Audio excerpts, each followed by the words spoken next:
Bonjour, alors aujourd'hui je vais vous présenter en fait une autre réalisation. C'est un triporteur électrique. Donc triporteur parce qu'il a 3 roues, et puis électrique parce qu'il est assisté électriquement, il est même plus qu'assisté électriquement, par 2 gros moteurs électriques sur les roues avant. Voilà. Pour mieux vous le présenter, j'ai enlevé la caisse. On voit donc le châssis. Alors la partie avant en fait est la partie motrice. Elle est très simple de conception. Vous voyez que les 2 roues avant sont prises simplement dans un cadre qui est rigide. D'accord? Donc là on voit que les roues sont accrochées de façon fixe. Ça c'est l'avant, ça fait un petit pare-choc. Voilà. La deuxième roue avant qui est accrochée de façon fixe. Vous avez un petit support au-dessus qui va me permettre déjà de mettre le guidon. Ok, on verra ça tout à l'heure. Et puis de fixer la caisse. Cette partie avant qui est motrice, qui contient, on peut regarder tout de suite, qui contient un petit transfo qui permet de recharger sur n'importe quelle prise 220 volts, qui va venir recharger les... Alors là on n'en voit qu'une, mais en fait ce sont 2 petites qui forment une grosse batterie. La même prise que je vous avais déjà montré sur le bateau. Et puis ici vous avez l'électronique qui permet de faire la gestion des 2 moteurs avant.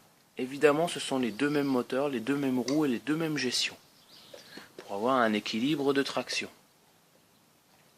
Cette partie fixe est fixée au reste du vélo ici.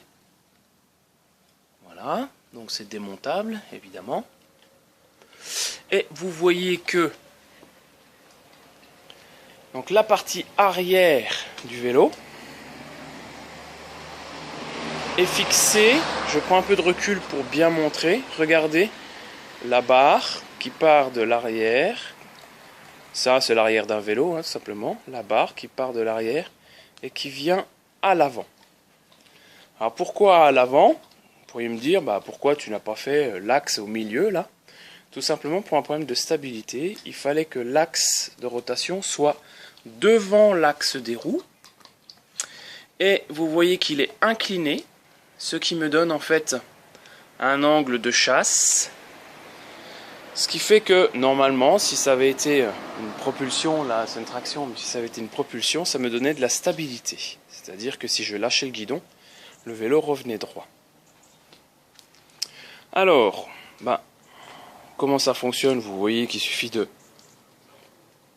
tourner le châssis pour que il y ait une rotation entre l'avant et l'arrière. L'avantage d'avoir incliné en fait cet axe avant fait que la partie arrière, regardez, la partie arrière s'incline dans les virages. Vous voyez, la partie arrière n'est pas droite, mais elle est inclinée. Je vous le mets dans l'autre sens. Voilà, il est incliné dans l'autre sens. Au niveau donc des moteurs, ce sont 2 moteurs roues. Pour être homologué, vous devez avoir 250 watts d'assistance. Votre véhicule doit faire 1 mètre de large maximum. Et vous devez avoir une assistance pendant le pédalage. Le petit antivol. Une barre directement soudée en fait sur le cadre. Et ici pareillement directement soudée sur le cadre. Vous avez ici quelques interrupteurs qui permettent en fait de mettre en route. Voilà. Donc avec un petit afficheur du voltage de la batterie. Vous avez, je vais rajouter des petits phares arrière pour que de l'arrière on voit bien le véhicule et que à l'avant pareil on voit bien le véhicule. Voilà. je vous ai remis la caisse pour vous montrer un petit peu en fait à quoi ça sert. Hein. C'est une partie où 2 enfants de jusqu'à 8-9 ans peuvent s'asseoir sans problème. C'est fait de telle sorte que le poids des gamins soit exactement sur l'axe de la partie avant. Ici vous avez un petit dossier qui permet de mettre à l'intérieur les petits cartables des enfants. Voilà. Une fois que je ne m'en servais plus pour aller chercher les enfants à l'école, j'ai fait une petite modif pour pouvoir aller faire les courses avec. Donc,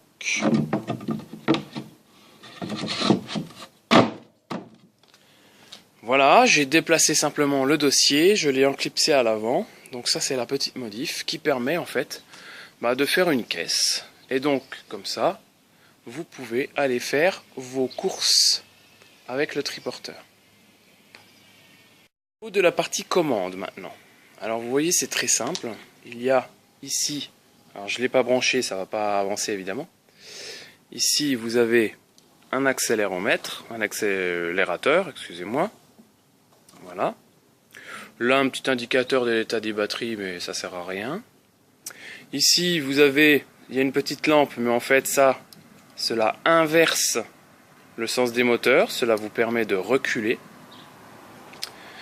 Ici vous avez un régulateur de vitesse, c'est-à-dire que vous l'enfoncez et le véhicule continue à avancer tout seul, et un petit avertisseur sonore. Voilà. Bon, évidemment quelques vitesses parce que j'ai quand même conservé le dérailleur arrière, ce qui permet de monter les côtes si jamais vous n'avez plus de batterie. Au niveau de la batterie, je n'en ai pas parlé, mais la batterie, c'est une 1500 Wh de chez Cycloboost. C'est une batterie qui me permet d'avoir une autonomie supérieure à 100 km. En tout électrique, sans pédaler.